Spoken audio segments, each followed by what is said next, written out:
médias. Amine El-Kadmi, on disait aussi tout à l'heure, il y a une partie des gens qui commencent à prendre la parole sur les réseaux sociaux.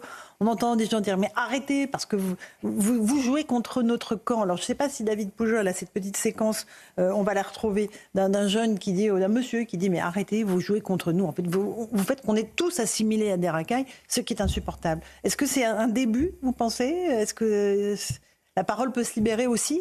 Du côté de la majorité silencieuse, celle qui ne fait pas de bruit, celle qui bosse et qui paye ses impôts ? Oui. En tout cas, c'est un phénomène inédit par son ampleur de jeunes, effectivement, issus de l'immigration, qui se filment sur les réseaux sociaux et qui disent les racailles, on n'en peut plus, en fait. On n'en peut plus de votre comportement. On n'en peut plus qu'à cause de vous, un certain nombre de gens nous amalgament avec vous, nous mettent dans le même sac. On n'en peut plus qu'à cause de vous, effectivement, des gens deviennent racistes parce que votre comportement est en dessous de tout, parce que vous faites honte aussi et vous êtes une insulte au parcours de nos parents qui sont venus dans des moments où c'était difficile, où ils se sont déracinés, ils sont arrivés dans des pays où ils ne connaissaient personne, ils ont travaillé, ils n'avaient pas des boulots pour beaucoup d'ingénieurs ou de médecins. Ils faisaient des ménages, ils faisaient des vendanges.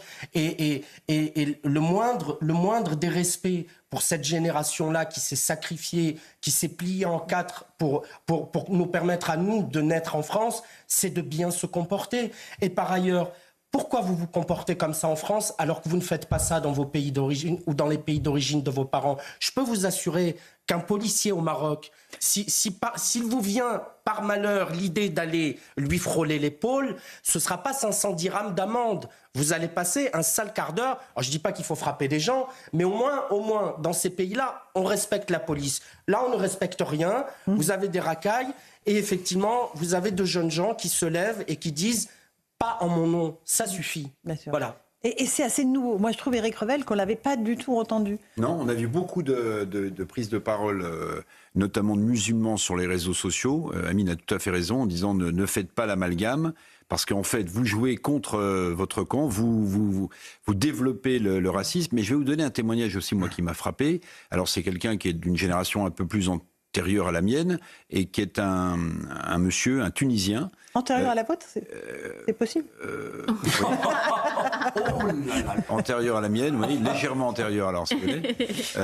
Mais on a à peu près le même âge, Laurence. Vous et moi, vous voulez dire C'est de bonne guerre. Monsieur Tunisien, Je l'ai cherché. Tunisien m'expliquait, si vous voulez, il travaillait dur quand il est arrivé en France. Il travaillait chez Renault. Vous imaginez les conditions à Boulogne-Billancourt chez Renault dans les années 60-70.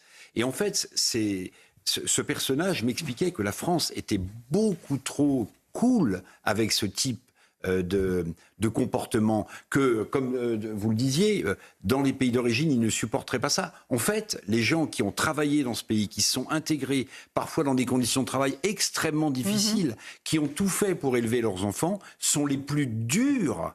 Et ils nous trouvent extrêmement mous sur la réaction que le pouvoir politique français a à l'encontre de ces racailles. C'est ça le discours qui est tenu. Mais on les entendait jamais, ou on les entend jamais.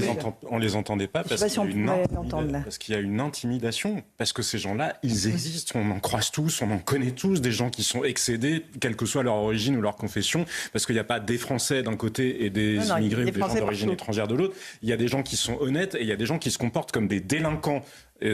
Ça n'a rien à voir en soi avec une origine, mais ils sont dans l'essentialisation, parce que regardez les gens que vous avez sur l'antenne, regardez que ce soit Amine El-Kadmi, que ce soit Naïma M. Fadel, que ce soit Sabrina Medjeber, que ce soit, on pourrait en citer beaucoup d'autres d'ailleurs qui ne sont pas nécessairement sur CNews, Radhika Anani, beaucoup d'autres. Ces gens-là, ils ne veulent pas les entendre parce qu'il y a une assignation identitaire et politique, c'est-à-dire que si vous êtes d'origine étrangère, vous devez être de gauche, vous devez rassembler, vous devez être derrière la gauche radicale, vous devez être Jean-Luc Mélenchon et vous devez valider leur discours. Et tous ceux qui ne le font pas, on les traite d'arabes de service, on les traite, je ne vais pas aller plus loin. Linda Kebab, je me rappelle, qui a été la victime, et qui a remporté son procès d'ailleurs. Où est le racisme ? Ce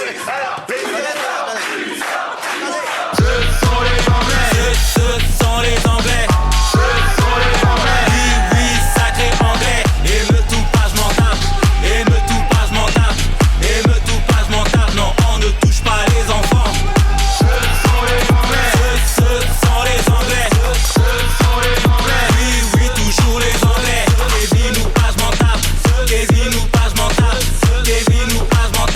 On ne touche pas les enfants. Ce sont Ce sont les Anglais de Nicolas Malone, disponibles sur YouTube et Spotify, iTunes, Deezer, l'hymne de la France des émeutes. Oh, ma jarretière. Ah, je perds ma jarretière. Ce sont les Anglais. Ce sont les Anglais. Ce sont les Anglais.